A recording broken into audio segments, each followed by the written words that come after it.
अस्सलाम वालेकुम व्यूवर्स, कैसे हैं सब लोग। उम्मीद है सब खैरियत से होंगे। तो आज हमारे किचन में बन रहा है आलू शोरबे वाला गोश्त। तो वहाँ उसको बनाने के लिए मैंने 1 किलो मटन का गोश्त ले लिया है। तो ये फ्रीज़ किया हुआ था, इसको मैंने धो के इस तरह से पतीली में डाल लिया है। और मसाला तो आपने देख ही लिया होगा कि हमने ग्राइंड किया है। तो मसाले की क्वांटिटी आपको डिस्क्रिप्शन में मिल जाएगी, और वैसे भी मैं आपको बता देती हूँ। तो मैंने लिए थे 4 मीडियम साइज़ के प्याज, वो भी मैंने जो है ग्राइंड कर लिए। और जो है 6 से 7 मैंने सब्ज़ मिर्चें ली, 2 टमाटर लिए थे, और 1 पूरा लहसुन लिया था, उसको छील के और उसको ग्राइंड कर लिया। ठीक है, तो अब हम जो मसाला है वो इसके अंदर ऐड करते हैं, क्योंकि ग्राइंड करके मसाला डालने से जो है जल्दी से जो है सालन तैयार हो जाता है। तो सारा मसाला ये मैंने इसके अंदर ऐड कर दिया है। अब हम इसके अंदर ऐड करेंगे बाकी के सारे स्पाइसेस, जैसे कि नमक, मिर्चें वगैरह। तो चलिए हम ऐड करते हैं।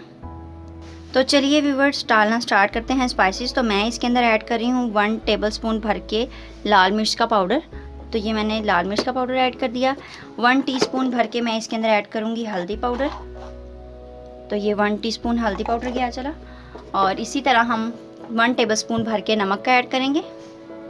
तो ये मैं इसके अंदर ऐड कर रही हूँ 1 टेबलस्पून भर के नमक।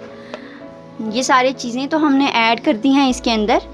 तो अब हम जो है पानी ऐड करेंगे। पानी ऐड करके और फ्लेम को हम ऑन कर देंगे। ठीक है, तो पानी ऐड करने के लिए जिस क्वांटिटी का मैं ये बाउल ले रही हूँ, आपने सिर्फ 1 भर के इस तरह का डाल देना है। तो ये पानी ऐड कर देंगे इसके अंदर। तो मैं ये इसके अंदर ऐड कर दिया है पानी। ये 1 बाउल भर के मैंने इसके अंदर पानी का ऐड किया है। अब फ्लेम को हम कर देते हैं ऑन। आपने लो टू मीडियम फ्लेम पे इसको कुक करना है तकरीबन 8 से 10 मिनट के लिए। पानी भी हमारा अच्छे से खुश्क हो जाए और जो गोश्त है वो भी गल जाए। ज़्यादा भी नहीं इसको गालना, क्योंकि हमने इसकी जब भुनाई करनी है तब बिल्कुल सेट हो जाएगा, शोरबा भी बनेगा। तो बस जैसे पानी खुश्क हो जाए, मसाला भी अच्छे से सेट हो जाए, इतना हमने इसको जो है पकाना है। तो 8 से 10 मिनट के लिए हम इसको ढक के रख देंगे। तो ये देखें, इस तरह से इसको ढक के अब छोड़ देंगे 8 से 10 मिनट के लिए। 8 से 10 मिनट के बाद फिर मैं आपसे मिलती हूँ। तो ये देखें व्यूअर्स, तकरीबन जो है 8 से 10 मिनट हो चुके हैं, और जो गोश्त है उसने पानी भी खुश्क हो गया, हमारा गोश्त अच्छे से सेट हो गया। इसके अंदर मैं ऐड करी हूँ 1 कप ऑयल।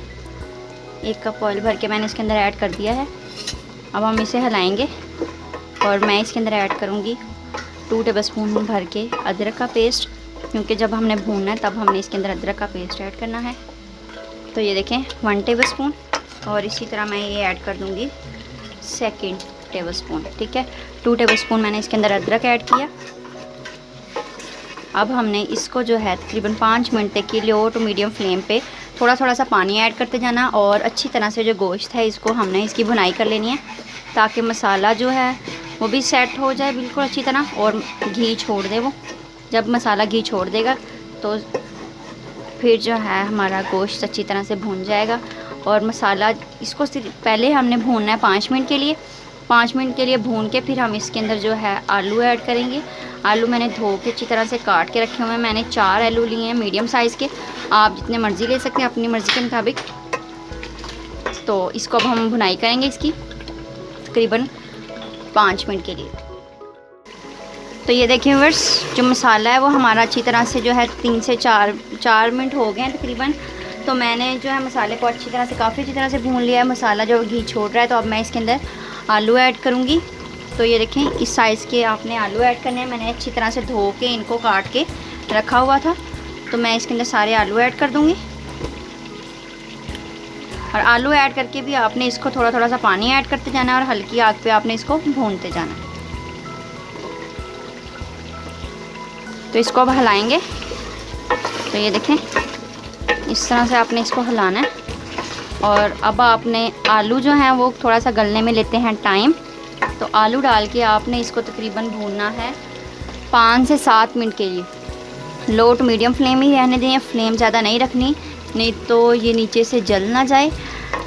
और अब आपने इसको भूनते रहना है तकरीबन 5 से 7 मिनट के लिए। थोड़ा थोड़ा सा पानी ऐड करें। पानी मैं आपको दिखा देती हूँ कि इस तरह से थोड़ा सा पानी ऐड करें और इसकी अच्छी से भुनाई कर लें।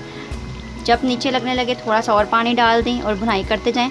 तो तकरीबन 7 मिनट तक आप इसकी भुनाई कर लें अच्छे वाली।